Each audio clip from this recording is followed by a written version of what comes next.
Hey everyone, welcome to our channel Physics, where we actually learn physics. Now in the previous video, we actually talked about how exactly research goes in physics or any other sciences. Now in this lecture, we are actually gonna talk about what is the scope of physics, what are the different domains in which we study in physics, and what are the different branches of physics. Okay, so all these things will be discussed in this video lecture. Okay, so let's start with, first of all, what are the main domains of physics. Okay, that means where exactly do we go, what exactly do we study in physics, at what levels do we go. Okay, so basically there are two domains. Okay, there are two domains in which we study, okay, all these phenomenons in the nature. Those two domains are nothing but, one is the microscopic domain and other is the macroscopic domain. Microscopic and macroscopic domain. Okay, so first of all, let's try to understand what are these microscopic and macroscopic domains. Okay, see, as you all know already, that everything in nature is made up of atoms, isn't it? Everything is made up of atoms. For example, I am made up of atom. These pens that you can see, they are also made up of atoms. Every element that you know, okay, is made up of atoms itself. Okay, everything in nature is made up of atoms itself. Okay, so in some cases, okay, in some cases while doing research, we do not think about the constituents of the material, like the atoms. We do not think about the atoms, the molecules, the electrons, etc., etc. We don't think about these smallest things out of which the material is made. Okay, we don't think about that. We just think about the body and its external properties. Okay, in some cases. But in some researches, we actually think about the atoms. We think about the molecules. Okay, we think about those electrons. Okay, we think about the phenomenons going at that atomic or molecular level. Okay, so this domain in which we study the atomic level phenomenons, the domain in which we study the atomic level phenomenons is called as the microscopic domain. Okay, it is called as the microscopic domain. So in microscopic domain, basically we study atoms, we study molecules, or we study nuclei. Okay, what is nuclei? Nuclei is nothing but a constituent of the atom which lies at the center of the atom. Okay, atom is made up of nucleus surrounded by electrons. Okay, that is a topic for another video, but right now I'm just telling you in short. So in microscopic world or domain, we study microscopic, that means atomic level phenomenons.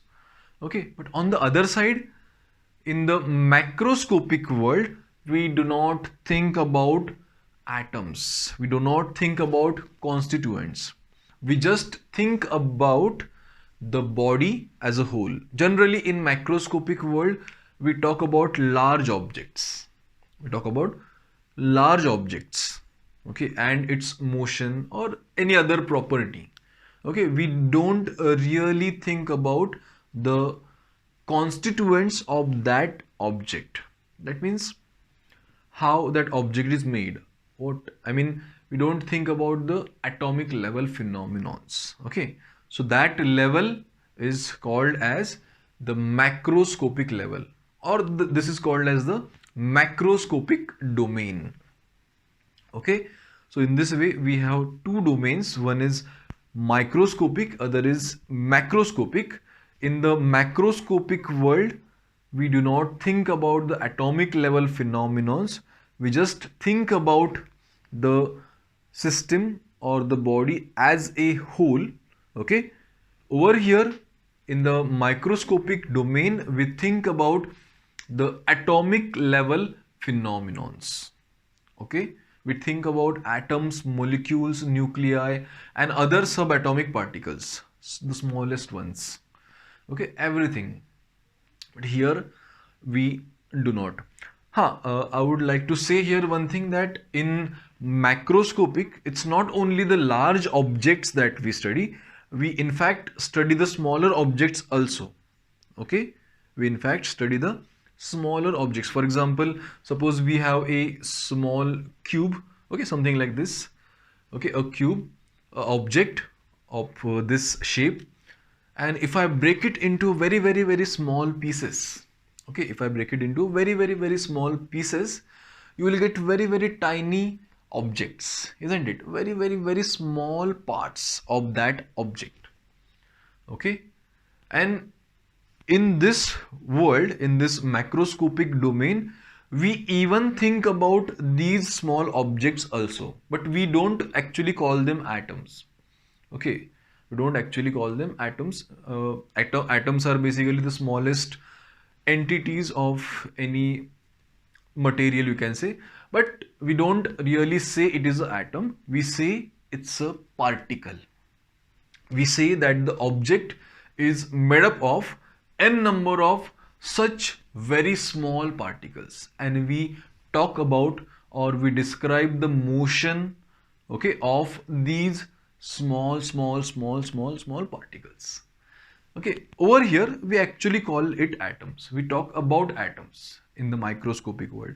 In the macroscopic world, we generally talk about the large objects, but at the same time we talk about the smallest of the particles, but we don't call them atoms, we call them particles. Okay, so in macroscopic world, it's not only the small objects, okay, or the particles. It's about the huge universe also. We study the whole universe also at the same time, okay, in the macroscopic world. Okay, it's not just a stone, or it's not just this pen or the cars. Okay, it's not just the motions of all these objects, it's about everything. Okay, it's about everything that you see. Okay, so this is what macroscopic and microscopic domain means to us. Okay, there is a huge difference between them, okay, that you should know actually.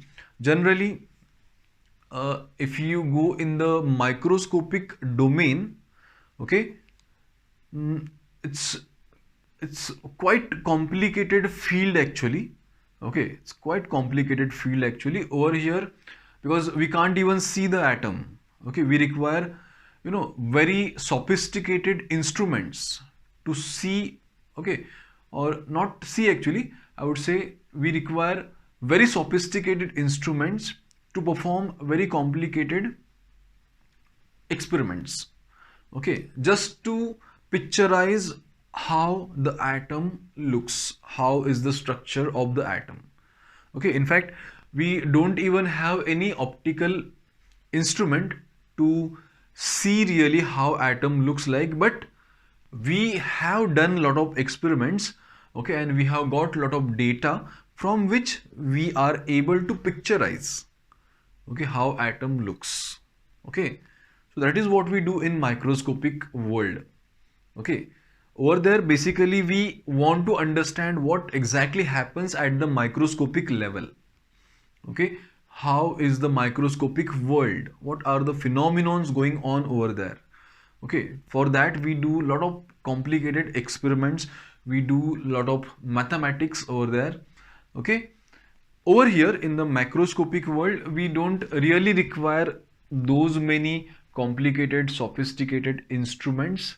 Okay, yeah, in some cases we might need, but not like this. It's really different over here. Over here, we can't even see the atom or molecule.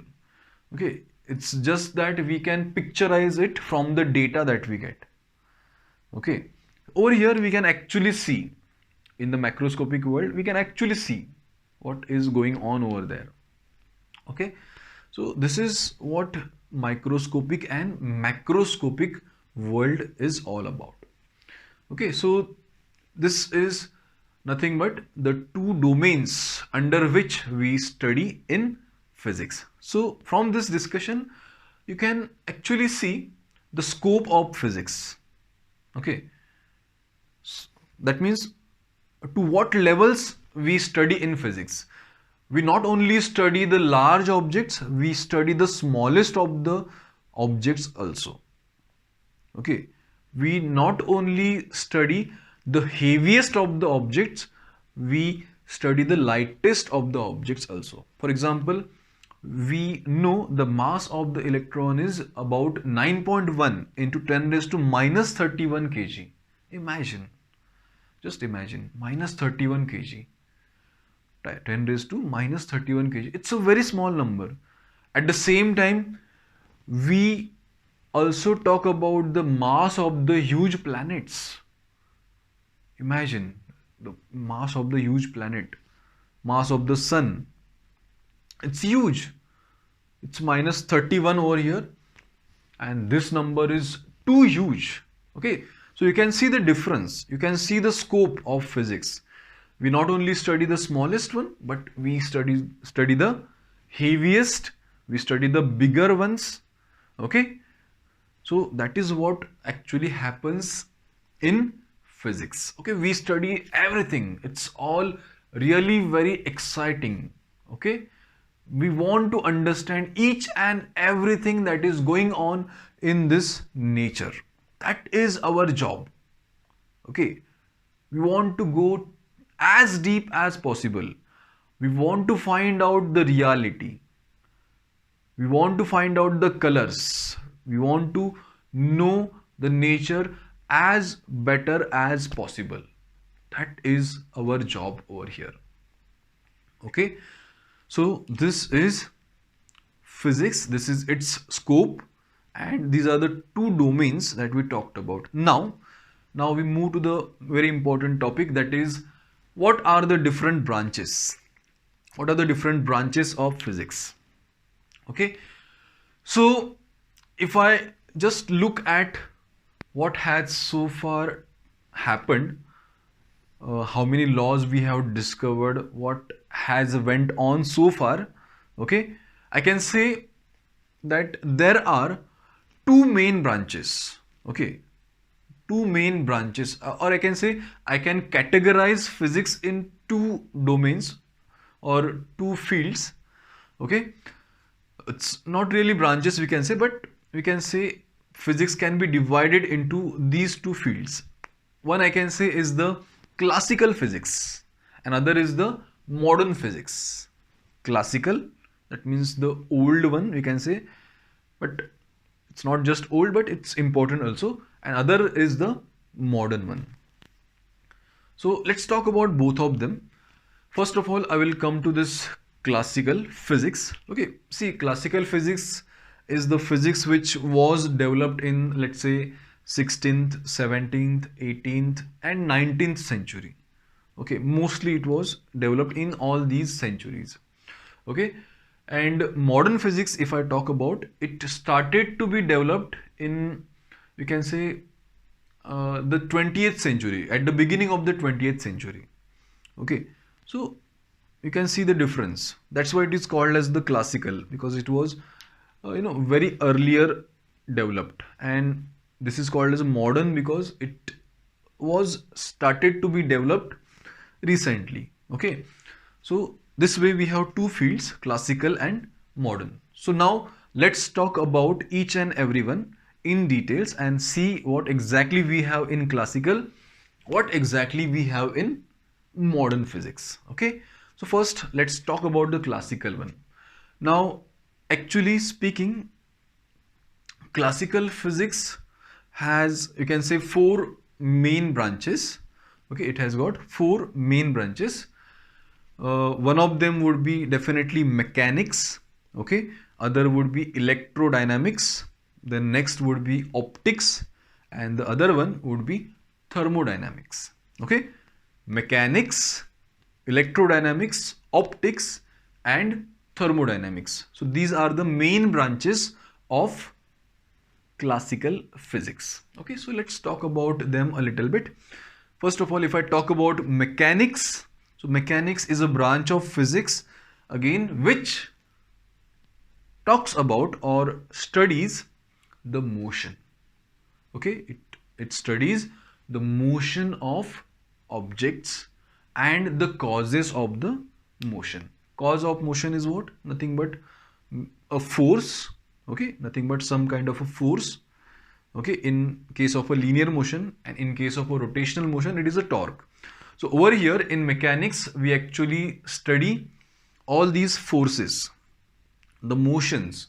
Okay, over here in mechanics, we come across various terms, like we talk about what is motion, what is velocity, what is displacement, what is acceleration, momentum, angular momentum, okay, forces, etc., etc.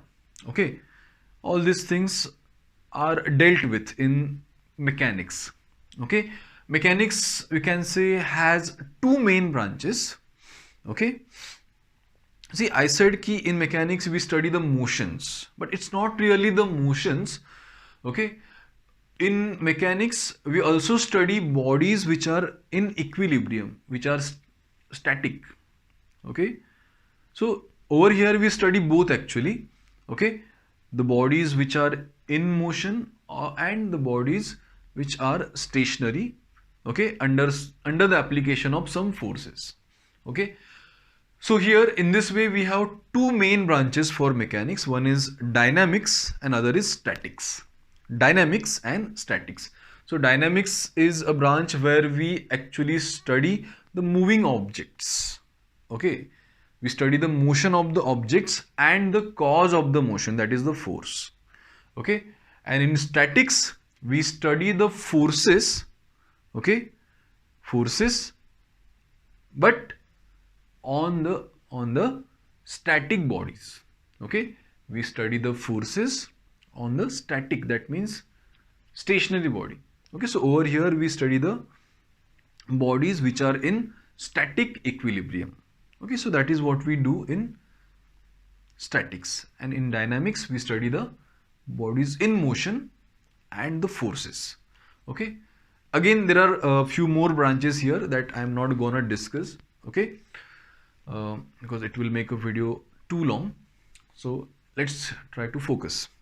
Okay, now if I talk about this mechanics, there are a huge number of scientists who have worked on this, but I would like to say that Newton can be considered as the father of mechanics. Okay, there are many other, but Newton has given many laws which are so much important in mechanics. Okay, they are so much important in mechanics actually. Okay, like Newton's laws of motions. Okay, Newton's law of gravitation. Okay, and not only this, he has contributed in mathematics also by putting some work for calculus. Okay, he developed calculus. So contribution of Newton is immense, you can say. Okay, immense. Okay, there are other people also, but especially I would say Newton is a great scientist talking about mechanics. Okay, so this is mechanics. Second branch of classical physics is electrodynamics. Okay, so in electrodynamics basically we study the electric as well as magnetic phenomenons, maybe separately or combinedly. Okay, together. Sometimes we study them separately as well as we study them combinedly. Okay, so if you see previously, then electricity and magnetism both were treated as separate phenomenons. Okay, they were treated independently. Nobody even thought that there would be any relation between these two entities. Nobody thought actually.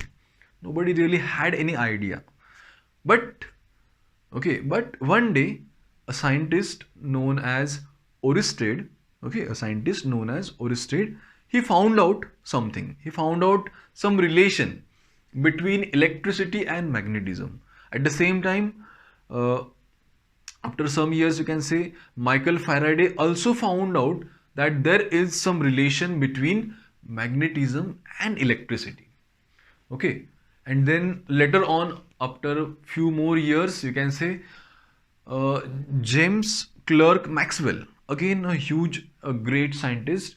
Okay, he developed four equations which actually relates, electricity and magnetism. Okay, he developed four very important equations, which are known as Maxwell's equations. Okay, and from here itself a new branch in physics started called as electrodynamics. Okay, where we actually treat electric phenomenons and magnetic phenomenons together, combinedly. Okay, not independent. Now they are not independent, they are dependent on one another, or we can say they are linked to one another in some way. Okay, what is all this? We will study in actual chapters, but right now we can say this much. Okay, so this is electrodynamics. In this field, Michael Faraday is considered as one of the important scientists.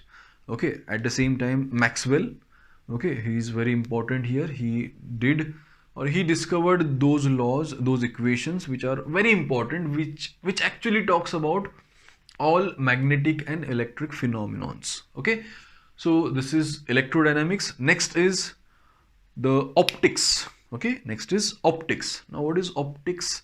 Optics is, you can say, a branch of physics which studies the production, the propagation and reception of light. Okay, that means how light is produced, how it propagates through air, propagates through different mediums. Okay, how it propagates and how it is received by, you can say, observers. Okay, so all these things are studied in optics. Basically, optics is a very important branch here. See, if you see what is light, light is a form of energy which actually enables us to see the world around us, isn't it? Without light, we cannot see anything. So that's why it was very important, it is very important to understand how light behaves, or to understand what exactly light is. Okay, it was very important. So that's why people started to work on this. Scientists started to actually do research on this, and they came out with lots of theories regarding light. Okay, and now if you see, we know lots of things about light. What exactly is light? Okay, basically, just now I talked about Maxwell's equations. So Maxwell's equations are very important for light also. Okay, because Maxwell actually also showed that light is a electromagnetic wave. Light is a electromagnetic wave. It has been proved. Okay, so that means Maxwell's equations work here in optics also. Okay, so now if I talk about optics, there are many people, who have worked in this field, like Newton himself, is there. Then Huygens, then there is Thomas Young, Fresnel, Fraunhofer, then you can say Malus, then we can say some people like Einstein, Maxwell. So these people, and there are many more actually, these people have put their lives, and worked a lot to understand how light behaves. What is light?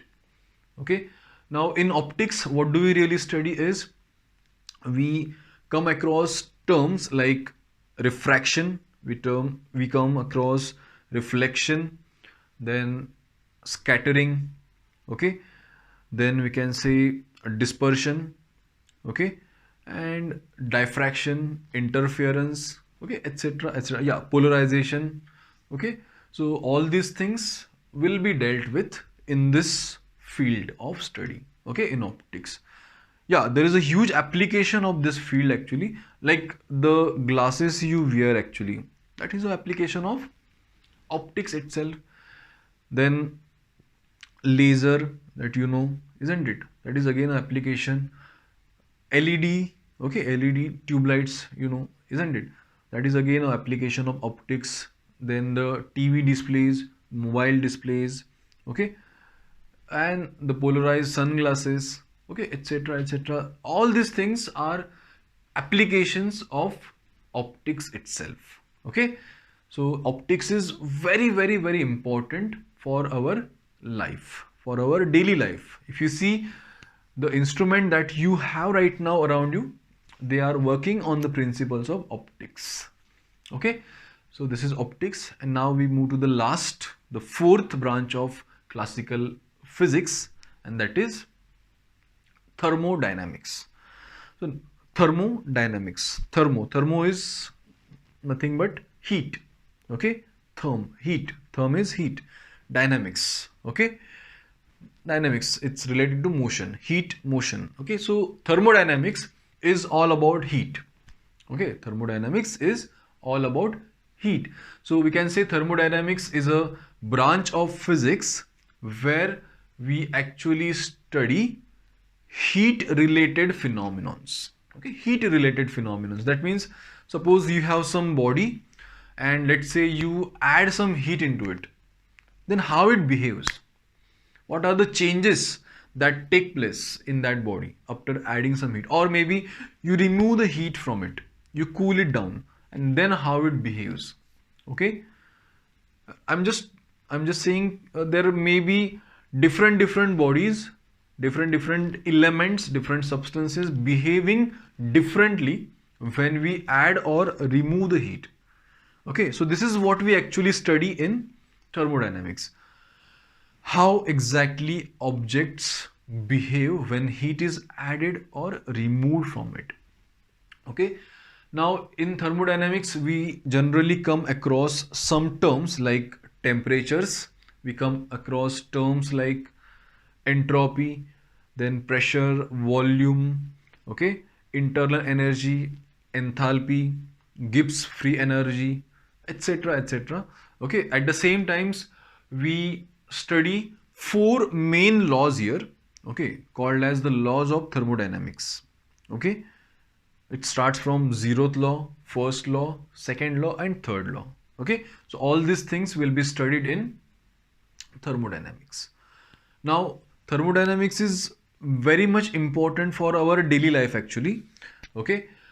If you see the applications of thermodynamics, then the applications are really huge actually. If you see your cars, the car engines, okay, the steam boilers in manufacturing companies actually, the air conditions, okay, the refrigerators, okay, the steam engines, okay.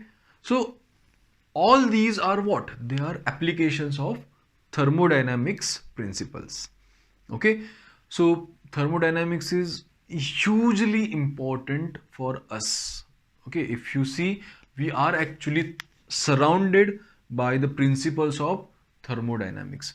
Basically if you see, thermodynamics is mostly concerned with these heat engines actually, okay. It is really concerned with the heat engines and its performance, okay. So in thermodynamics we actually study these heat engines, we study refrigerators, air conditions, okay, etc. At the same time we study gases, okay, we study the behavior of gases, okay, at, we can say, different pressures at different temperatures, etc, okay. So this is what we do, Okay, exactly we will see in chapters, but right now this is a small review about thermodynamics. So these are the four fields of study in classical physics. Now we move to the modern physics. Okay, and let's see what we actually do here in modern physics.